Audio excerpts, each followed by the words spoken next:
Excellent. Well, good afternoon, Mia, and this is wonderful to be here with you. And I want to say that I am thrilled to welcome you, and I believe you are a powerhouse of the digital marketing and social media innovation, and you have a journey that is short of nothing short of being remarkable, and it's a wonderful thing to witness. We met recently in a meetup, and I was instantly drawn to your beautiful self and the way that you share with me some insights about your personal life. And it was a noisy environment, so I thought that I would love to approach you for us to have a more quality conversation that we can share with the world around us, with our individual audiences and with the world, because the digital world allows us to leave a footprint, and that is what both of us are creating today. So from managing a global campaigns for Fortune 500 brands to launching world first initiatives with organizations like the World Bank, United Nations, and the Body Shop, you have carved a unique path in this industry. And and I took this information from your LinkedIn profile. Beyond your impressive accolades, Mia, you also are a mentor. You lecture and you advocate for using digital platforms to create real world impact. And we need more of that positive impact in this world, particularly when it comes to social media and digital platforms. Whether it's launching a fair trade plastic initiative, engaging with Twitch gamers for social causes, or amplifying voices through, you have a podcast as well. So your work reflects both innovation and heart. So let's get started, Mia. And I would love for you to introduce yourself to our audience before I go and ask you some questions. That is such a great overview of what has been a long and sometimes challenging career. I think we always show the best 2% of our lives, and we don't actually show the day-to-day grind of making all of that happen. So, yes, I've done these pretty cool things, and they've been definitely the peak of the mountain moments. But throughout all of that is this just ability to try to get through the day-to-day things that require a lot of resilience and adaptation to challenges. So I think beyond, the key achievements as an entrepreneur and as someone who has been through a pandemic, moving my business overseas multiple times, all the inflation, different cost of businesses. Yeah, I've been through quite the journey in the past few years. I think a huge part of the the actual real achievements is just getting through day to day, just being able to pick yourself up again and move into your next day without yeah, giving up. So thank you so much for the introduction. But yeah, I want to totally remind everyone that so much of it is muddy and grimy and not appealing at all to many people. But that's why we do it, Maria, for the challenge, and it's almost sick in a way, but just gotta, yeah, keep going. I do remind myself every day that the journey of 1,000 miles begin with the first steps. Yeah. And certainly I have done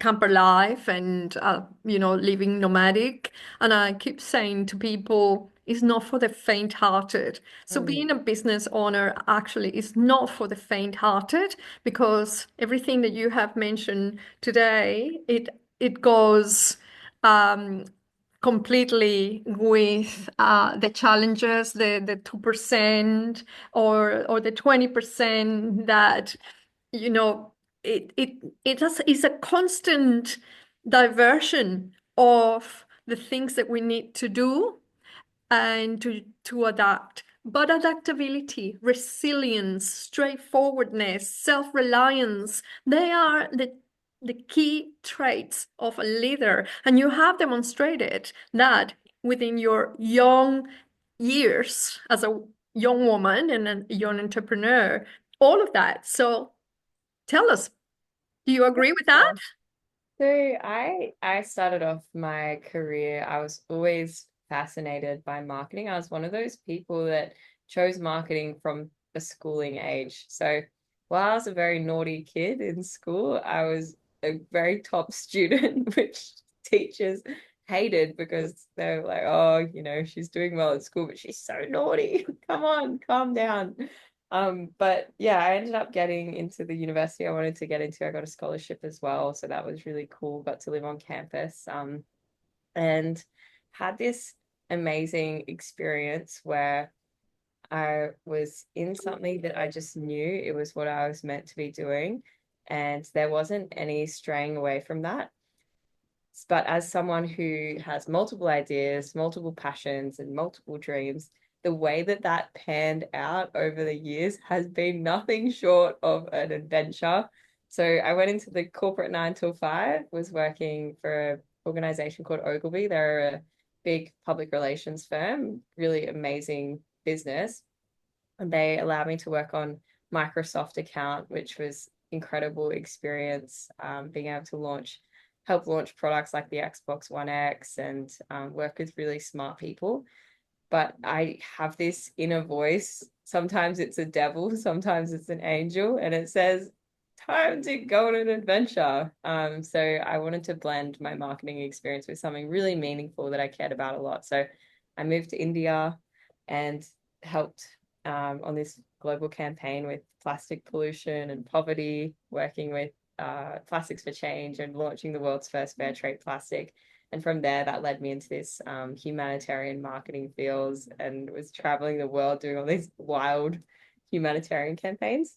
And then I see. ended up starting my own business. It was firstly this environmental marketing business, and then recently that's transitioned into the AI world. And I would love to discuss that.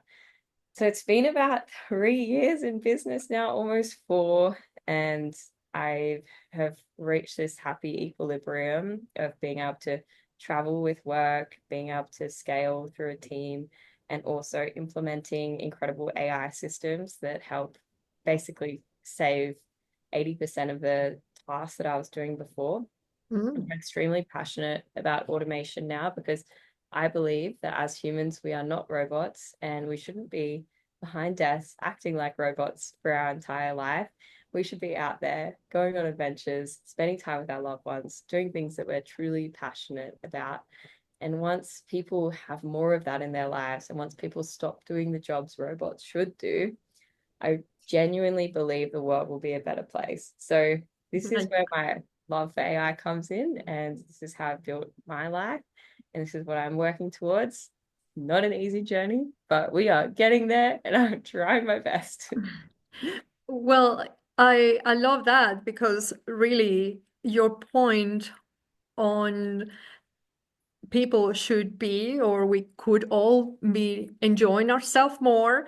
I was recently reading a book called Traction and an author called Gino Wickman. So it's an old book, maybe even 20 years all in the scheme of things. But he was talking about the 80/20.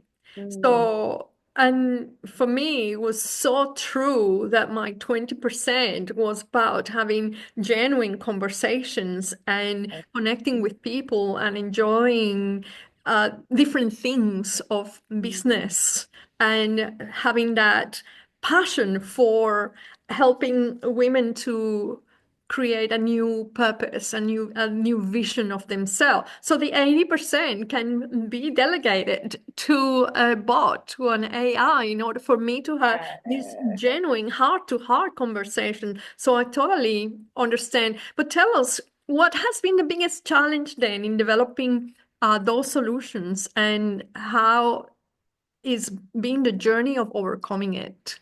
Yeah, so interesting you mentioned the 80/20 rule because my business is built on that principle. Mm.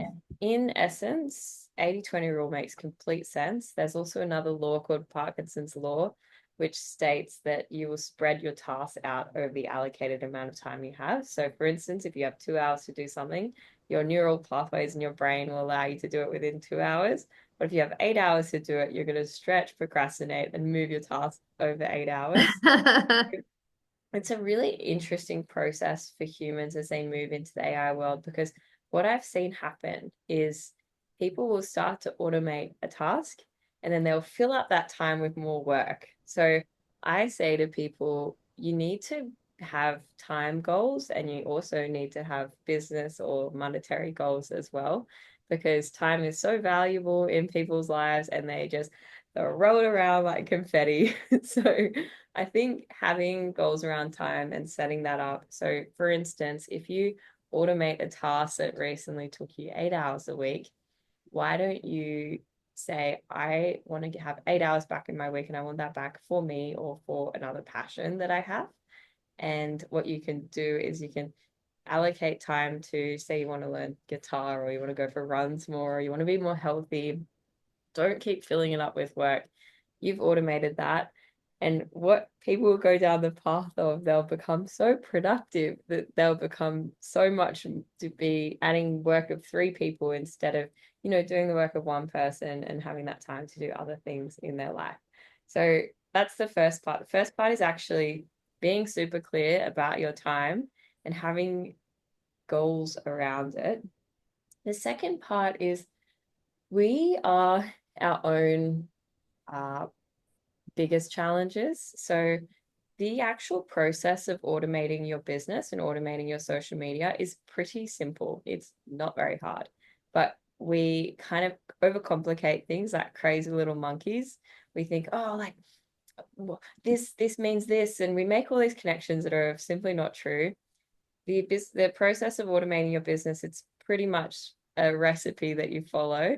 And Mm. once you do it, you don't really need to do it again. But myself, like many others, we have all this shiny object syndrome, procrastination, insecurities around will it work, won't it work? And there's these mental barriers that we need to overcome. So I would say a couple of options that have helped with me is I really like automating things in a group setting. So sometimes I'll be running a workshop and I'll be doing my work as I'm helping other people do their work. So I'm like, guys, we're going to be automating this process today. And before you know it, my business is automated, as are theirs. So group settings really help. Finding the right experts really helps. Sometimes if something is taking you so long, just by the mere process of you thinking about it so much, just hire someone. You can't do everything. You're not a minivan that just can do every function. You should be a Ferrari, or you should be a specialist in things. There's yeah, there's sometimes you just got to say, look, I'm good at these things, and someone else can help me set up this other stuff. And then finally, if you just follow the right steps and push through whatever mental barriers you have and just get it done, automations are something that can be in your business for a long time. They don't have to be a flash in the pan type of thing.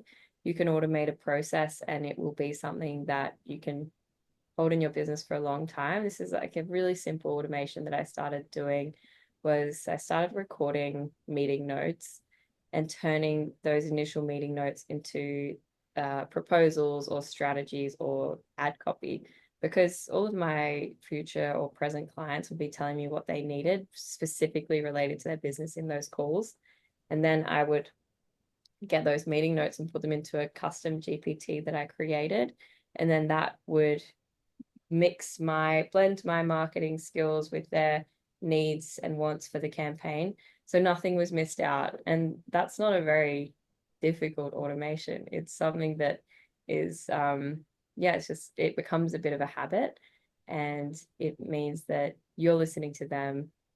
also all of your years of experience are put into this custom GPT and you blend it together and the process just fastens up a little bit. So there's a bunch of these different tweaks you can make. And if you make them slowly, you're going to reach the mountain without breaking a leg. But if you try to race through it, it's just, yeah, it's quite a difficult thing for people to do. And people fear, AI and automation sometimes. But would you feel, and there are so many things that you have mentioned here that I just want to mention quickly. So I think at times is that many of us go through that mental barriers, thinking more on the scarcity mentality Yeah. rather than the abundance mentality. And that Oh, is something that as a coach myself, I approach, and I apologize if the dogs start barking, but excuse me. No, no Papa. problem. I love that. They can join in the Yeah, conversation. exactly right. Time, you mentioned time as a valuable resource. Mm, I always say that time is that commodity that does not discriminate any one of mm, us. We mm. all have the same 24 hours. Oh, And wow, that's my powerful. two favorite words lately are being deliberate and Mm, intentional, yeah. because intention drives your or guides your attention. And Mm, that is what we lack. mm, People out there that are not procrastinating or having a 2 hour task into 8 hour slot is mm, because they don't have an intention. They're mm, not aligned. And so that's why challenges, mental barriers, and obviously it makes sense. And what you're saying about automations and putting all your conversations or meetings into proposals, marketing, or checklist, or whatever it is, that it will help you even be an authority. And is that 80/20 that you are the expert into soul conversations and leave that to AI or whatever else you have created to help you be more effective. yeah, So, so true. And I think the thing that you said about mental barriers and the abundance mentality is there is no other field right now as abundant as AI. And people think that, oh, it's going to start taking jobs, it's going to start ruining people's lives. It's going to change the nature of work, absolutely. But think mm, about how many jobs the internet created. It was remarkable. It created all of these jobs.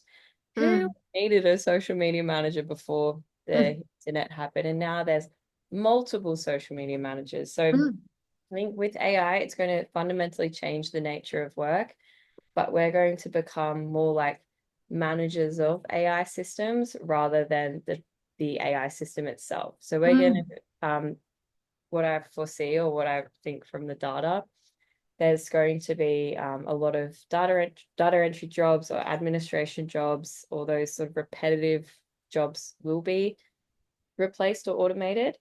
But that person who was doing that job before will be managing the AIs that are managing that job. I know that sounds a okay. little bit multi-layered, but we have a lot of fear around it now because humans, we inherently do not like change and we love Mm, everything staying the same and stable, but that's never going to happen in this world. So we can embrace it now, be early adopters, get excited by it, realize that for once, for the first time in many years, we don't have to do it all. We don't have to be this 10 trick pony. We can just do what we do best and then automate the rest. That rhymed. But yeah, I think the fear that comes with it is valid because everybody feels fear when they change, but it's absolutely, they'll look back on this in a couple of years, probably with more work than they ever wanted. And they'll be saying, I wish AI took my job a bit more. Yeah. yes, I that's great. Yes, about the fears. I was listening a while ago to a conversation, a podcast with Seth Godin and a guy called Kerry Newhoff that They had this conversation on purpose and AI, and Seth Godin was then making or reminding us that when electricity was created in the late 1800s, then there was this fear, absolute fear about electricity, and so much that I think was Edison or one of these other guys, they electrocuted an elephant in a public plaza to demonstrate to people that they should fear electricity. Oh, goodness. Yeah. So, and over 30, 50, 70 years, then there is this constant change. Before, it was the Industrial Revolution. Then Mm, from the agriculture revolution, then became that, industrial revolution that it replaced the machines that were used to clear the soil to plant the trees. And it was resistance to that. So mm. now we are living into, hundreds of years later, this new change that people, whether you adapt or you Mm. will stay in the past with a fear. It's really interesting the volume of jobs that are happening in the AI space right now. So if you can think about AI with three different elements, it has multiple other elements. But if you think about baking a cake, AI has multiple levels to it. So we have the algorithms, which is sort of the recipe that you're putting into the cake. We have all the data, which is the contents of the cake, the ingredients, all the things that you need content for. And then we have all of these chips like that run these data centers. We need these really expensive chips, which anyone who wants to invest in a business right now, find a chip factory in Taiwan to do it because it's going to be like the new gold, basically. So we've got chips, data, algorithms. Thousands, if not millions, of jobs are being created in those three areas because that's manufacturing job for the chips. You need people to create the content. So you need a like a basket weaver who can tell content to the algorithms about basket weaving. So you're having all these people that are trying to create content and they're all being hired as content creators for the actual data itself.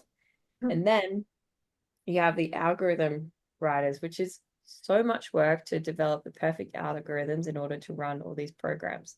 So the fundamental volume of jobs being created in these areas is huge. And if you're a copywriter and you're trying to do copywriting the same way that you used to, good luck. But if you're a copywriter who is deciding, okay, I'm going to be a contributor to the data sets that are out there right now, they will not be out of a job for many, many years. So the adaptation, it isn't even that vast. Like I've adapted my social media business.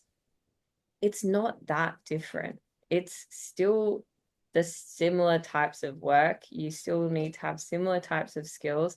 It's just in a different format. So I understand the fear. I love change, so I don't feel the fear. I'm actually very excited by learning how to automate things and being someone who is ahead, if not like sometimes ahead by a couple of days.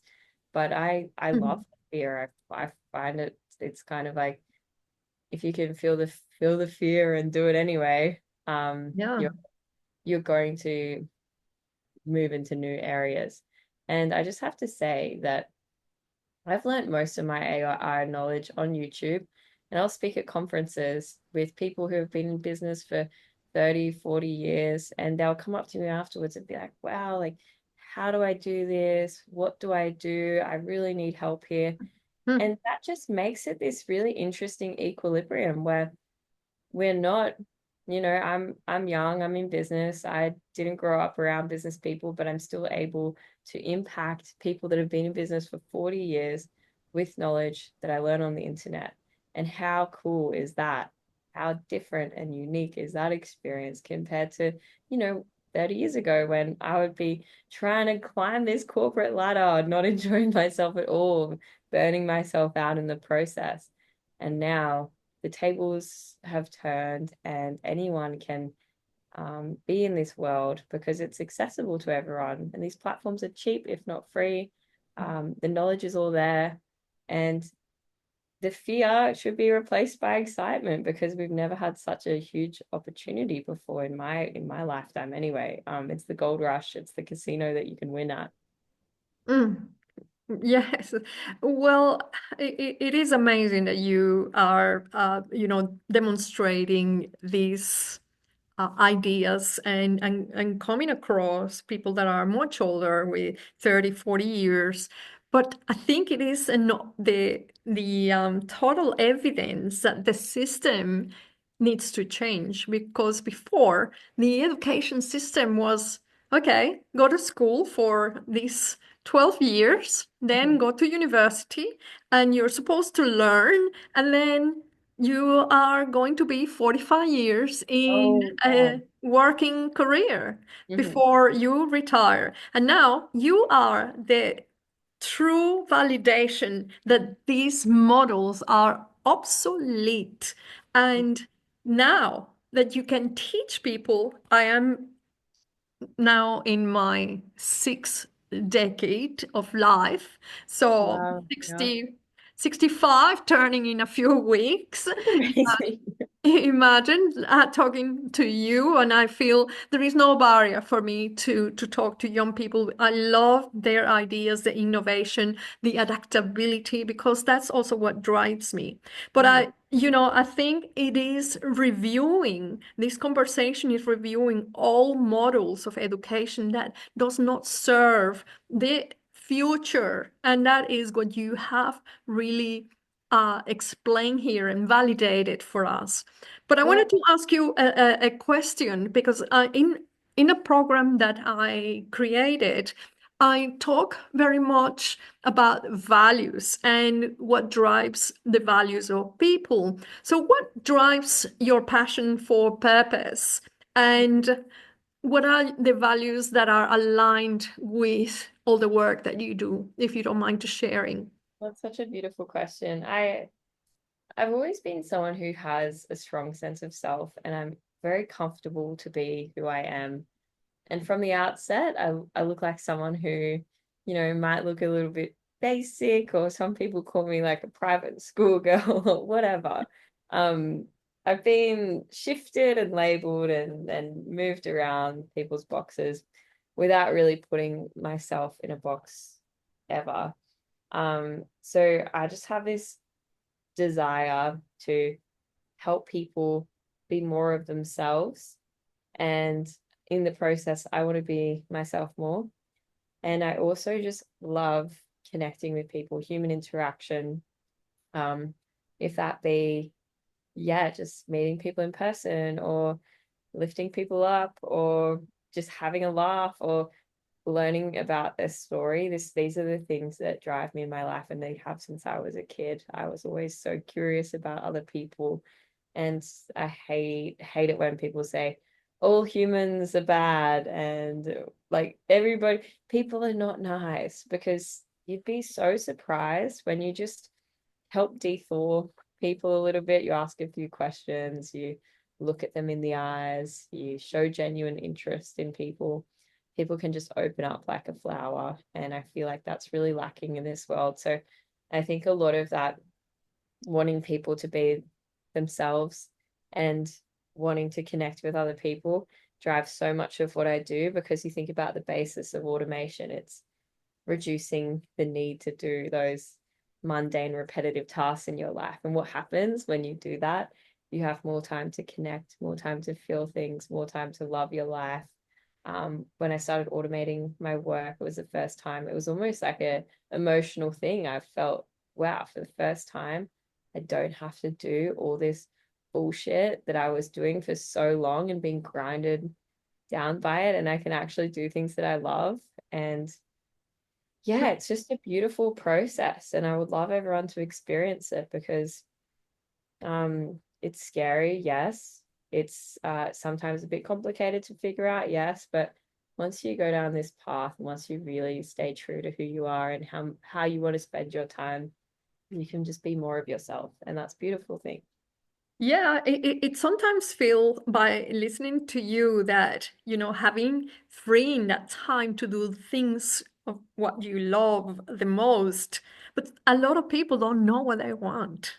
I And so know. it Yeah. just feels, it will feel the grief for the old life. It's feeling like, in the beginning, they need to gather perhaps with a group of other entrepreneurs or other like-minded people, or mentors and coaches, because people grieve their old narrative. And therefore, when you're automating and freeing your time, what am I going to do with my life? People will Yeah. say. So that's something that it feels quite common. And you mentioned something that feel passionate about so much so that I included also in my program. And I'm not really pitching my program here, but No, uh, tell you us all you about you no, you talk about the strong sense of self, which must have come from your family it. background somehow. It's interesting to know where you develop that sense, the strong sense of self. But the private school girls, the labels, and labels are awful because they want to box you into a specific kind of like, okay, you belong here, and this is what you should be, these expectations. But it's so empowering to hear you talking about, like, no, I have this desire, I don't care, quiet achiever, whatever you want to call. And I love how, yes, you have developed that strong sense of self.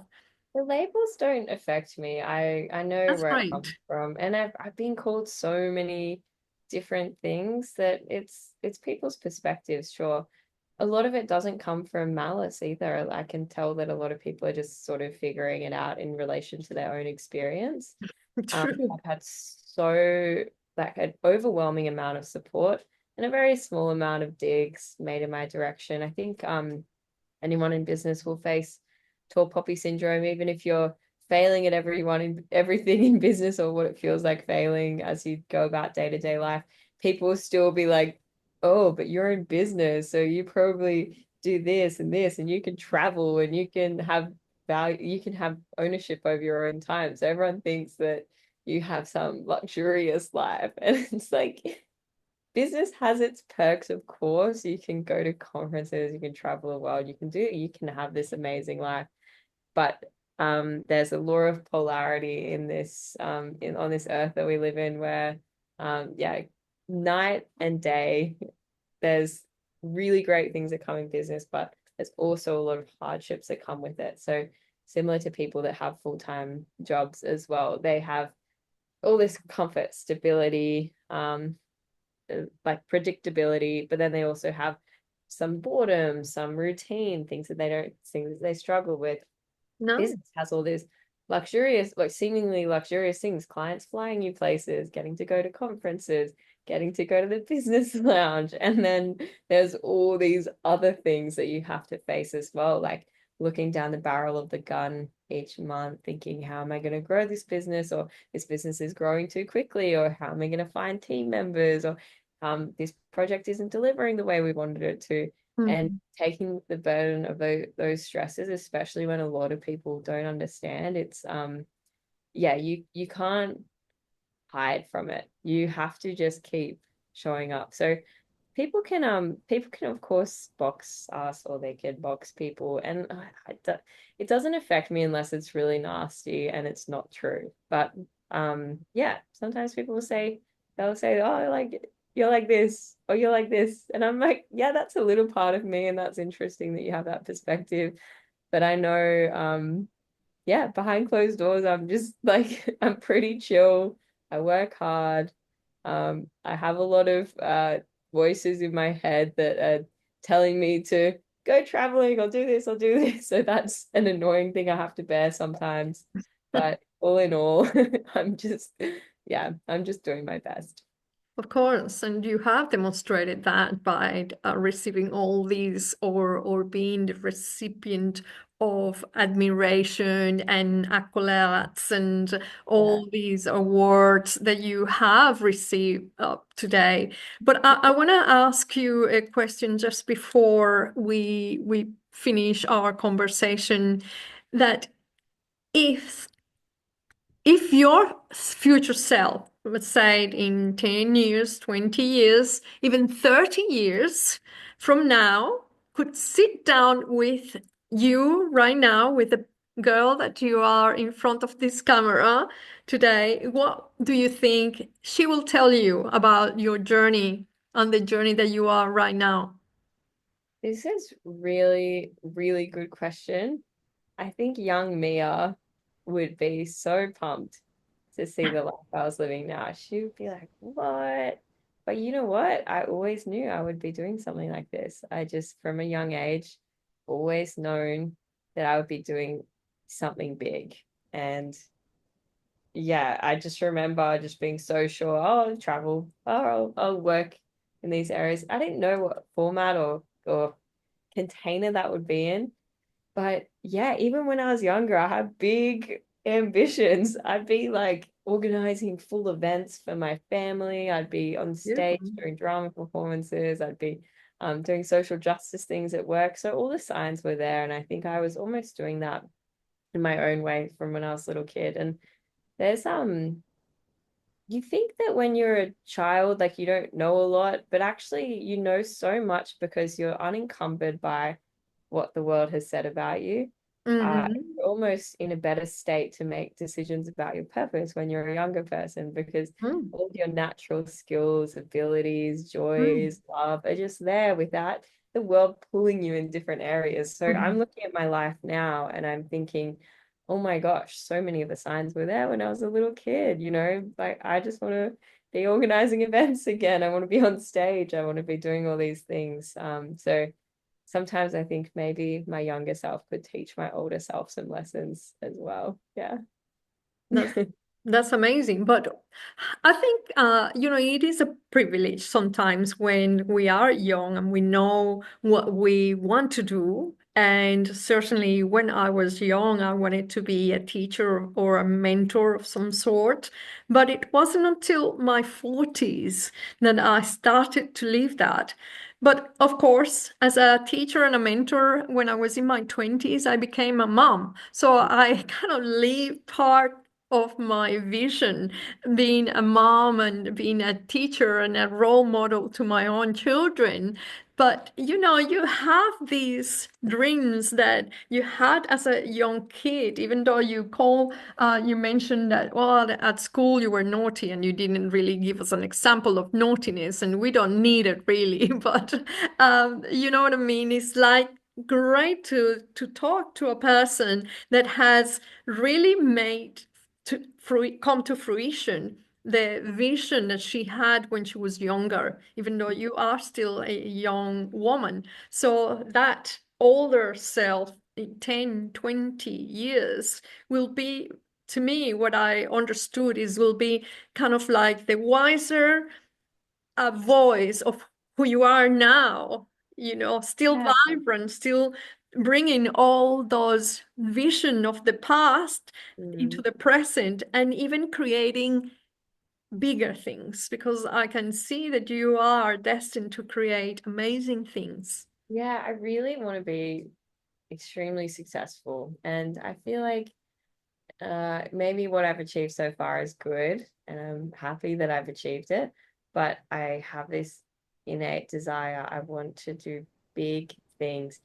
It's not so much a monetary goal or a status goal. It's just I want to impact people in a way that helps them, if that might be giving back their time through automation, if it might be reminding them who they are, might be reminding them there's a bit of kindness in the world. There's all these things that I just feel like I just want to get out. And yeah, my business is almost at a point where the team is managing a lot of the day-to-day operations. So I'm almost at this point where I can accelerate this next part of my mission. And I'm so excited for it and I'm overwhelmed and I'm also stressed, but it just feels like it's the right way. And yeah, I don't know. I feel like some really big things are on the horizon, and especially in AI. I mean, anyone who wants to talk about AI or wants to get into it, just please let me know because it's huge. It's Yes, massive of and it course. keeps on growing. Whenever we have an event, I will welcome that expertise. But I think it is wonderful to hear you. At the beginning, when I started the journey, because I used to work full time for somebody else, but in 2022, I decided that I needed to reclaim the vision of who I wanted to be. So was I in along the journey trying to clarify exactly what is my vision and my vision. I always say that by 2030, which is now 5 years, before was 6 7 years in the past, and into the future, I wanted to influence 1 million women to clarify or to have this vision, this new purpose that serves as a catalyst of positive change. So I can see that I will be reaching my vision because it's through the ripple effect of conversations and how that brings those waves of consciousness talking to you, how we all will achieve a greater purpose. Do you agree with that? Yeah, well, you're such an intelligent woman, and the way that you're so well read and you connect with people. I think this is what our world is starved from, and this is why people shouldn't really fear all the stuff that's happening with technology, because it hopefully, what I really hope for humanity right now is that this technology makes way for people to do what their true purpose is and live lives that they truly love and they're really happy with. So yeah, I know you're gonna hit the 1 million, impact 1 million women. It's gonna happen. No problem.